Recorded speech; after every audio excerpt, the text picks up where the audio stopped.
I can almost hear Dolly Parton singing, "Here You Come Again." So here I come again, working on our On the Road quilt. We're on block 6, I believe. We have our little Vespa scooter pulling our little camper in the background. I'm having a great time with this, and I'm really happy with the color that I've chosen for the background. It has the right retro feel for me. Anyway, the way that I felt when I saw the kit.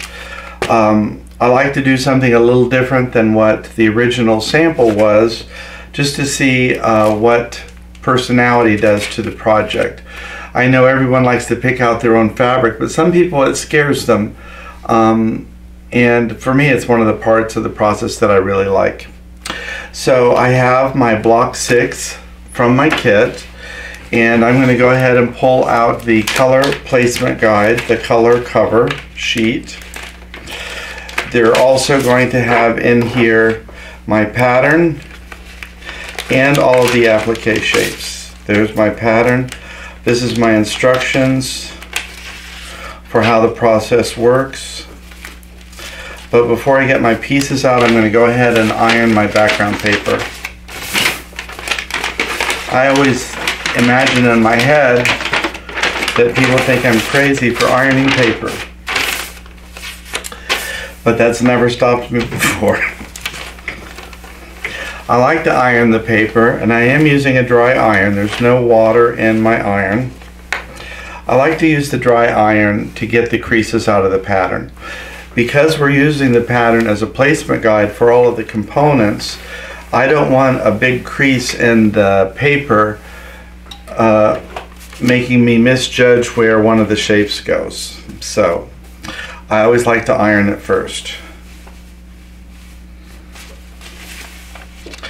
So I have my fabric in place over the pattern, and I see some of the pieces, like this particular one is wrinkled. And so I'm going to go ahead and iron that piece as well and see if there's anything else that needs to be addressed.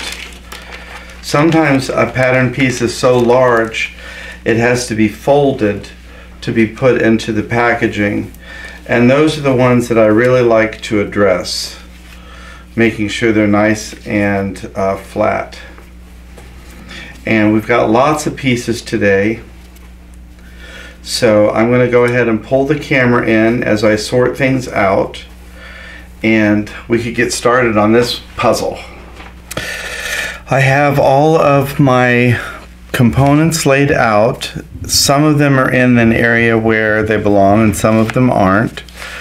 I have my color cover sheet here, my paper pattern, and my background fabric, and I can go ahead and start laying on items in some kind of order. You can see wherever there's a dotted line, that means that the pattern piece goes behind something else.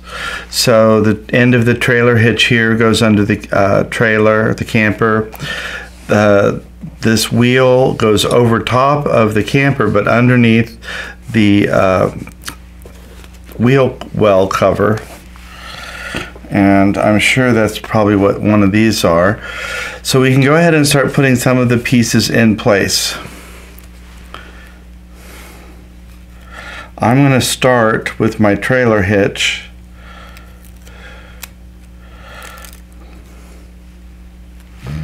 And I'm just going to peel the paper. And there we have my first piece in place. You can see with the Steam Theme 2 that it's tacky enough that that's going to hold in place until I'm ready to fuse it.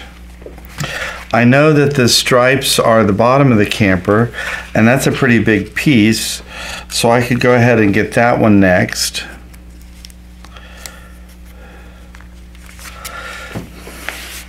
These big pieces, it's really easy to show that you could just score the back with a piece of a sharp object, like I used a pen, and that gives me something to fold over and grab hold of in case the paper is too hard to get off. We want to make sure that those stripes are nice and flat, and then we can go ahead and get the next part of our camper down.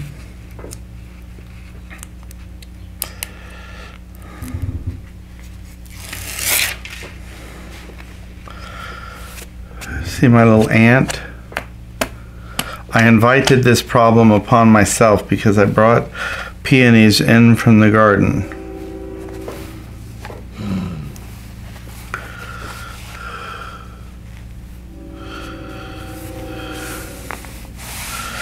The ants aren't pests to the peony. Because the peony has so much sap on it, the ants eat the sap and allow the peony to open. It's really kind of a symbiotic relationship between the ant and the peony. Okay, so now let's see. We have all different kind of sizes of circles. And so we want to make sure that we're using the right circle in the right place. And if you have a question, what size one? We have 3 size green circles.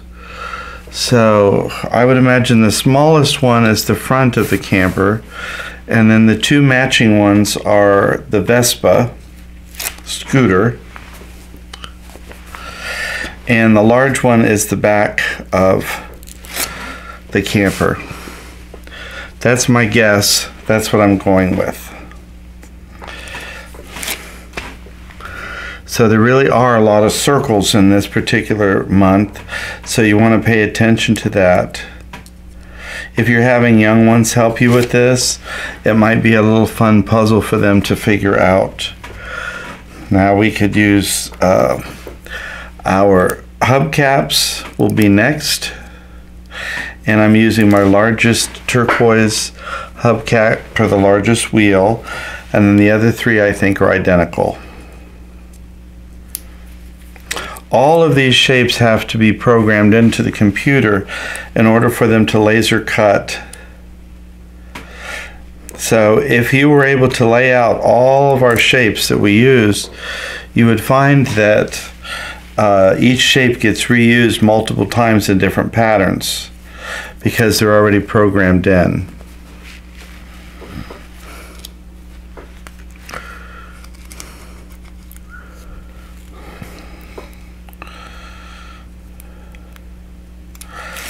This is my little scooter body.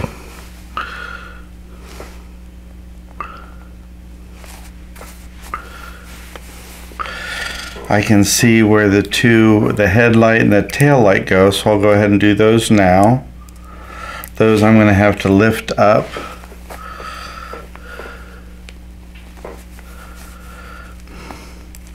And you can see why it's great to be able to reposition these.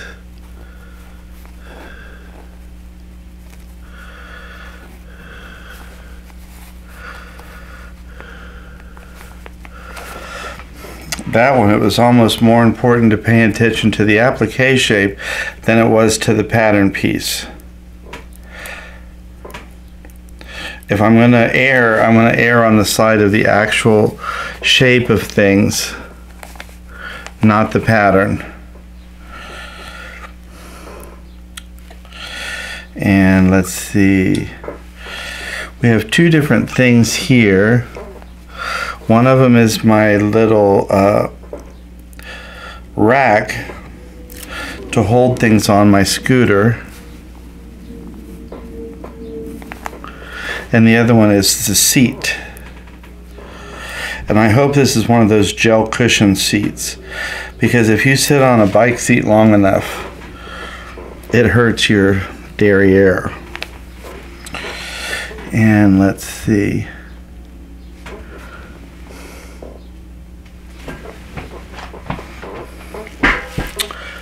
I'm going to look closely.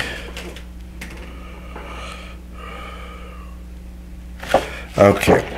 I was wondering what this second little bar was, and I think it's the door to the camper. This particular one is the handlebars, the little teal one.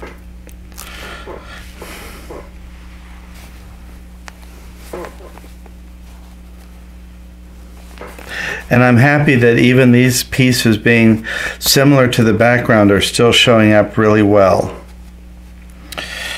And I can put on my wheel well covers on all of the pieces.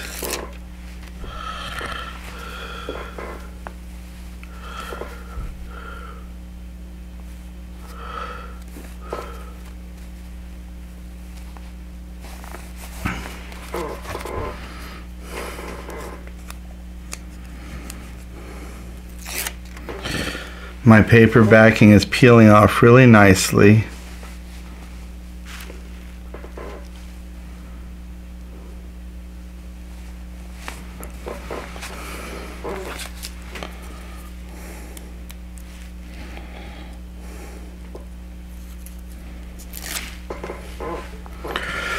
I don't know about you, but I haven't been on a road trip in a while. I can't even, let me see, the last road trip I went on was probably to a market, one of the quilt markets or quilt festivals, but that's been several years now. So I haven't been in a camper since I was a kid, probably 10 or 12 years old. We used to go camping somewhere where there was a lake. It might have been Lake Mary's. I don't know. I don't remember. It's been so long.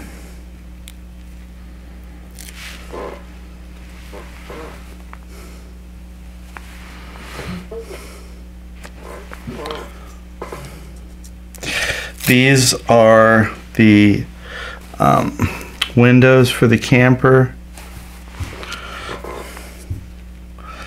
I'm seeing that they just need to be a little bit in line with the door, really. The top of the door and the top of the windows is about the same height. So if you can't see all the way through, that's a fairly good reference point.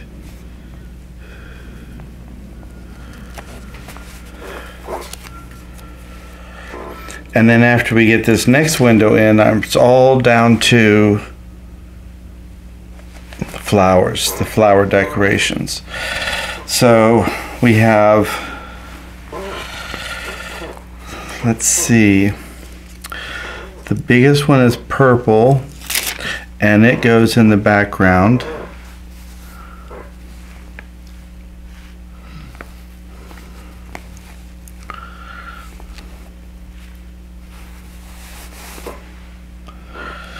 Then the next one is this dark teal.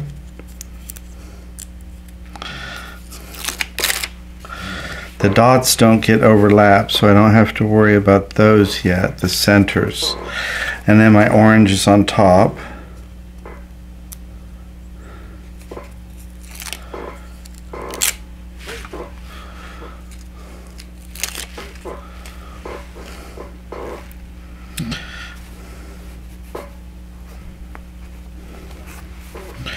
Now I can go ahead and put my flower centers in. The purple goes on the orange flower, and then the orange goes on the teal and green flower. And then they'll all get that green center. So at the rate I'm getting this put together, we should actually be able to get in the camper and head out. I think if I was going on a road trip, where would I like to go? Where would I really like to go is Canada. I've never been to Canada, but it just seems like such a beautiful place to go. It's so big.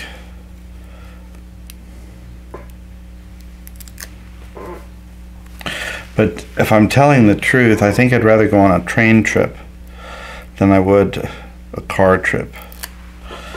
That way I wouldn't have to drive. So I have 3 leaves to put on, and once I can get my thumb to cooperate and get underneath that little piece of paper, I've mentioned this before. I always think it's funny because these leaves are always pointing with the point out. I always feel like they should be placed this way, but I'm going to do it the way the pattern says. I'm not going to be a rule breaker today.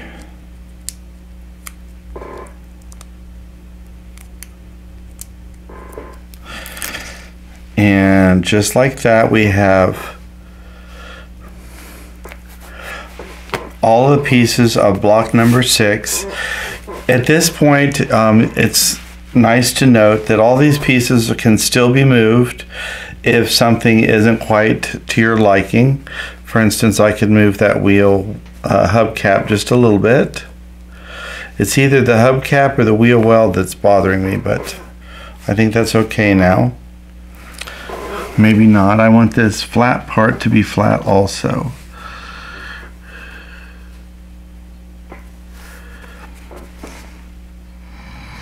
Okay, I think I'm happier. That's a little bit flatter. But I can pull the paper out and I can go ahead and fuse everything in place. I will glance at it from right side up before I do that. But I'm going to go ahead and get my Teflon pressing sheet in place and we can go ahead and start fusing this block down. I have all the pieces where I'm fairly happy that they're at. I mean, you could stare at this all day and reposition stuff, but at some point we have to move on. So I'm moving on. I have my Teflon pressing sheet underneath the block, and I'm going to go ahead as the instructions indicate, and this is my steam component. I'm going to mist down the applique shapes because moisture is required for the bonding agent to adhere properly. So I'm going to flip over my Teflon pressing sheet and I'm going to start at one end and just slowly progress until I've allowed that heat to penetrate through all the layers for all of the shapes.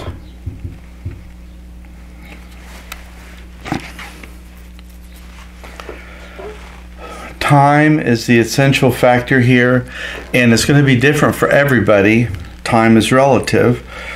Depends on the quality of your iron, the heat of your iron, the heat setting that you have it set on, your environmental factors. I imagine if you're in a very, very cold room, it would take a little bit longer for that fusible web to heat up. Ambient temperature here today is probably about 78. But also you have to consider all the different layers of fabric and bonding agent that the heat has to penetrate through. You can see on the applique, like here we have the fender, fusible, the hubcap, fusible, the wheel well, fusible, and then the background fabric. So that's a lot of layers that heat has to transfer through to get all of the bonding agent fused properly.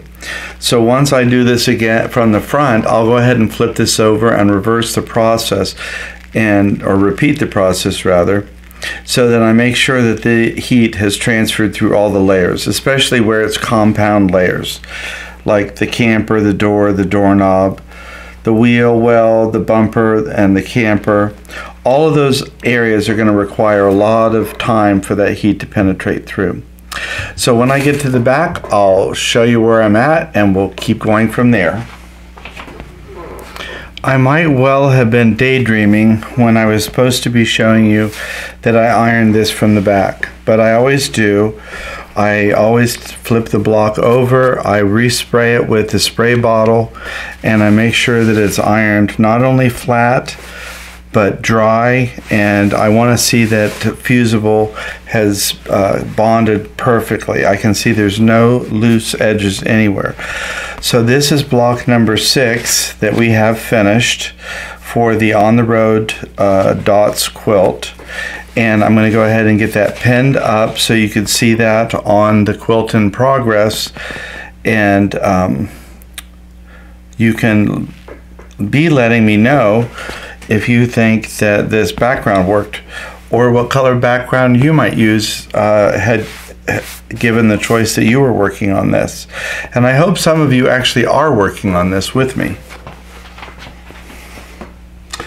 Well, that is block 6. I have it in position here. So visually we have about half of the quilt done. I have 4 more blocks to do. It almost is like 2/3 of the way done.